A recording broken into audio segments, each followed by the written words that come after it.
I hadn't intended doing another video today, but I've been reading reports online, and I don't get newspapers or own a television, about a French policeman who voluntarily, in a crisis situation, a hostage situation, where apparently some guy claiming to represent ISIS had taken over a supermarket in France and killed a number of people, and he was holding a woman hostage.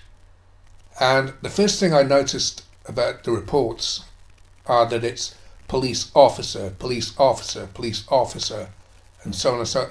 And it doesn't say police man, because of course political correctness, which is a disease of the communist left, and feminism, there's nothing correct about it. And the politics of those of the feminist, Marxist, globalist madhouse has taken gender out of the equation.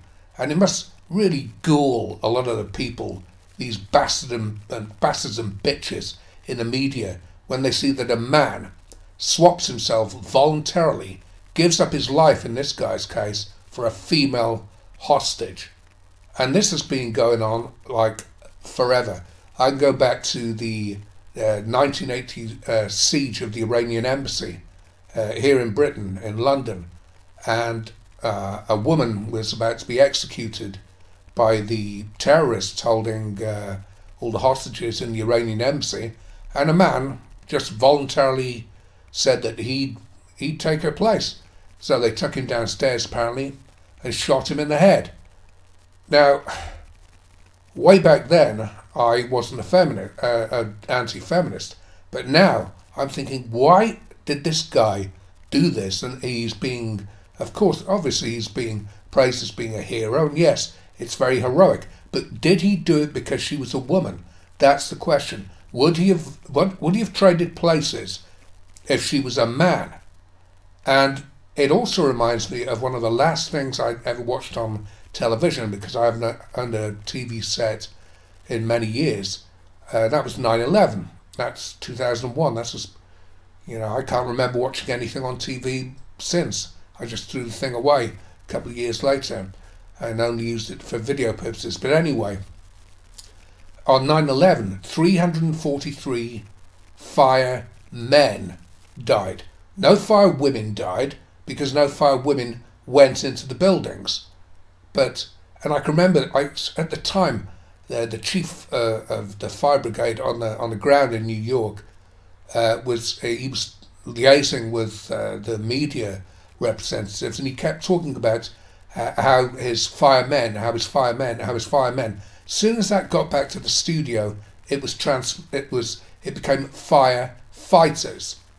That word, they were men. They were firemen going into those buildings to risk their lives for absolutely everyone, and yet they kept turning it into firefighters in the media, and it was calculated.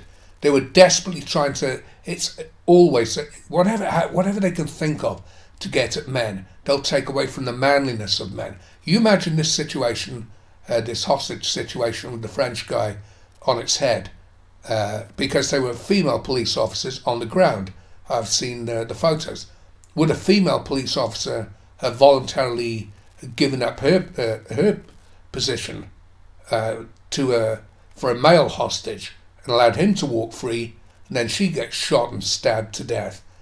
No, because that's not the way women are programmed. It's the whole first into the lifeboat scenario, where first of all women will hide behind their children if they can, and there's something in the interest of the tribe, anthropologically speaking, if the man goes down with the ship and the woman and the children go to safety.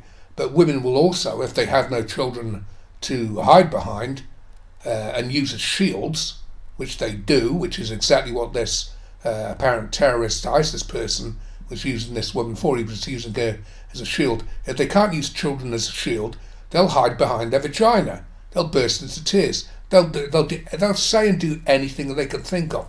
Men, like the mugs that they are, or at least in the past were, they'll play the orchestra and go down with the Titanic. Fuck that. Let chivalry die.